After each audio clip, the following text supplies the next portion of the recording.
Hello साथीहरू, आजको खाजा गफमा मैले खाजा खाँदै होइन खाजा बनाउँदै चाहिँ गफ गर्ने विचार गरेको छु। सो आज मैले के बनाउँदैछु, प्यानकेक है। बच्चालाई एकदम प्यानकेक खान मन लागिरहेको छ आजकल। अनि यो बजारमा सजिलैसँग यो प्यानकेक पाउडर पाइन्छ क्या आजकल। अनि मैले यो चाहिँ ब्लुबेरी फ्लेभरमा लिएर आएको छु। नानीहरूलाई एकदमै मनपर्छ ब्लुबेरी फ्लेभर मेरोमा चाहिँ है। अनि एकदम सजिलो छ। यसलाई चाहिँ यो चाहिँ मैले लास्ट टाइम पनि आधा बनाइसकेको हो।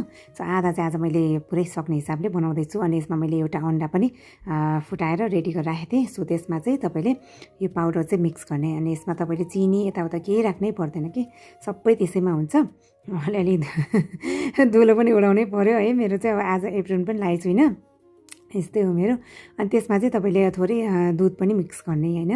अनि मैले चाहिँ थोरै राखेको छु सुरुमा होइन, एकैचोटि फेरि धेरै पर्ला भनेर थोरै राखेर अनि कन्सिस्टेन्सी मिलाउनको लागि। सो अन्डा, त्यो पाउडर अनि दुध त्यति हो। अनि मैले चाहिँ हल्का यो बाक्लो बाक्लो बनाएको छु होइन। अब एकैचोटि धेरै दुध नराख्ने, फेरि पातलो भयो भने अप्ठ्यारो हुन्छ नि त होइन। अनि त्यही भएर चाहिँ मैले चाहिँ थोरै गरेर एड गर्छु यसरी। अनि यतिको कन्सिस्टेन्सी बनाएँ फेरि मिक्स गरेर है।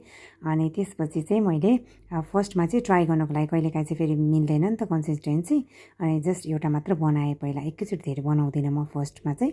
अनि त्यसको ठिक्क कन्सिस्टेन्सी सबै मिलेपछि चाहिँ अनि नेक्स्ट टाइममा चाहिँ मैले यसरी 3-4वटा एकैचोटि 4-5वटा होइन अब साइज हेरेर बनाउँछु। धेरै ठुल्ठुलो बनाउँदिनँ प्यानकेक, यस्तै सानो सानो क्युट राम्रो लाग्छ कि। नानीहरूलाई पनि सानो सानो भयो भने चाहिँ उनीहरूले नि इजिली खान सक्छ। धेरै ठुलो बनाउँदाखेरि चाहिँ एउटै एकैचोटि खाओस् भनेर बनाइदिँदा चाहिँ उनीहरू त्यति खाँदैन कि। अलि यस्तो चाहिँ क्युट पनि देखियो होइन, अनिखेर मन पराउँछ। अनि हजुरले चाहिँ यसमा हनी पनि लगाएर दिन सक्नुहुन्छ, तर अहिले मैले गर्मी भएको भएर चाहिँ हनी लगाइदिएको छुइनँ। अनि नानीलाई मैले दिइसकेको छु दुध र प्यानकेक है। उदङ्ग परेको छ, सानो सानो क्युट साइज, आफू जत्रै साइज भएपछि मक्क परेर है। अनि खाँदैछ हेर्नु नि, उसलाई एकदमै मनपर्छ क्या यो ब्लुबेरीवाला चाहिँ। दङ्ग परेर खाँदैछ। अनिखेर एकदमै सफ्ट के, एकदमै सफ्ट हुन्छ यो फेरि।